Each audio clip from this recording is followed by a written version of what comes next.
ఆరోగ్యశ్రీ తల్లి ఆనాడు ఆరోగ్య జబ్బు వస్తే ఆరోగ్యశ్రీ కార్డు ఎత్తుకొని హాస్పిటల్కి పోయే పరిస్థితి ఉండేది. ఏ హాస్పిటల్కైనా ఈరోజు హాస్పిటల్కి పోతే మా దాంట్లో ఆరోగ్యశ్రీ లేదే అంటున్నారు. ఏమో అవా అంతే కదా, మా దాంట్లో ఆరోగ్యశ్రీ లేదంటున్నారు. ఎందుకంటే వాళ్ళకి డబ్బులు కడితే కదా తల్లి. ఇది పరిస్థితి. అంటే ఒక్క మాటలో చెప్పాలంటే అమ్మా, ఆంధ్ర రాష్ట్రంలో వైఎస్ఆర్ కాంగ్రెస్ పార్టీ ప్రభుత్వం ఎలా ఉందంటే, సామాన్యుడి మాటల్లో చెప్పాలంటే ఒక చేత్తో 10 రూపాయలు ఇచ్చి ఒక చేత్తో 100 రూపాయలు లాగేసుకోవటం తల్లి. ఈ ఒక చేత్తో 10 రూపాయలు ఇచ్చి ఒక చేత్తో 100 రూపాయలు లాక్కున్నది ఏంటంటే, ఒక ఆటో డ్రైవర్ కలిశాడమ్మా నాకు ఈ మధ్య ఒక 7 నెలల క్రితం. అబ్బాయిని అడిగాను నేను, ఏం చేస్తుంటావు బాబు అంటే, ఆటో డ్రైవర్ను సార్ అన్నాడు. ఏనైనా ఎట్టుంది గవర్నమెంట్, జగన్ గవర్నమెంట్ అని అడిగా. బ్రహ్మాండంగా ఉంది సార్ అన్నాడు. అవునా నాన్న, ఎంత బాగుందంటే సార్ ఈ చేత్తో 10 రూపాయలు ఇచ్చి ఈ చేత్తో 100 రూపాయలు లాగేస్తున్నారు సార్ అన్నాడు.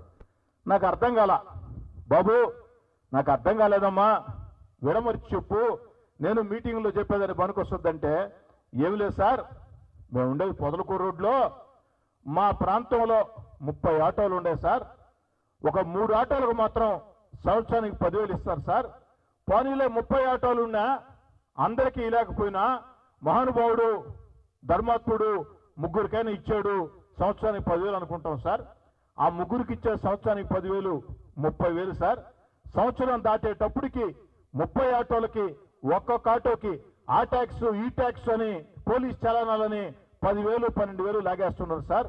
అంటే 30 ఆటోల కాడ 4,30,000 లాక్కొని ఒక చేత్తో 30,000 ఇస్తున్నాడు సార్ అని చెప్పారు. నిజమే కదా తల్లి, ఇది కరెంట్ ఛార్జీలు పెరిగిపోయినాయి. ఆఖరికి మనం ఫ్లాట్ కొనుక్కోవాలంటే రిజిస్టర్ ఆఫీసుకు పోతే ఫ్లాట్ ఎంత అవుతుందో రిజిస్ట్రేషన్ ఛార్జీ ఎంత అవుతుంది, గ్యాస్ ఎంత అయిందో మీకు తెలుసు, రోజువారీ కూరగాయల ధరలు, నిత్యావసర ధరలు. అందుకే 10 రూపాయలు ఇచ్చి 100 రూపాయలు లాక్కునే గవర్నమెంట్. 1 కాదు 2 కాదు 3 కాదు, ఎన్నిటి మీద ఉంటే అన్నిటి మీద. ఆఖరికి మన ఊళ్ళో కూడా దానివాళ్ళు ఉంటారు, ప్రతి ఊళ్ళో ఉంటారు, లేకుండా ఉండరు కదా తల్లి.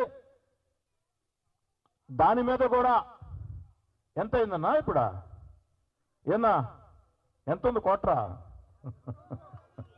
ఎంత 30 రూపాయలు 200 అంటమ్మా. పోనీ అదేనా మంచి బ్రాండ్ అంటే, అమ్మా అదన్నా మంచి బ్రాండ్ అంటే కల్తీ కల్తీ. అది వారానికి ఒకసారి తాగేవాళ్ళు పర్వాలేదు కానీ రోజు తాగేవాళ్ళు 6 నెలలు కానీ తాగితే లివరు కిడ్నీ అన్ని చెడిపోయి హాస్పిటల్కి పోతే 2 లక్షలదా 3 లక్షలదా 4 లక్షలదా అనే పరిస్థితి. 1 కాదు 2 కాదు తల్లి, అన్ని రకాల కూడా విపరీతంగా పెరిగిపోయినటువంటి పరిస్థితి. ఈ పరిస్థితుల్లో రైతు సోదరులను అడుగుతూ ఉన్నా నేను, రైతు సోదరులారా, ఎంత పిండి కట్టల ధరలు ఆనాడు, ఈనాడు పిండి కట్టల ధరలు ఎంత, ఆనాడు పురుగుల మందులంతా, ఈనాడు పురుగుల మందంతా.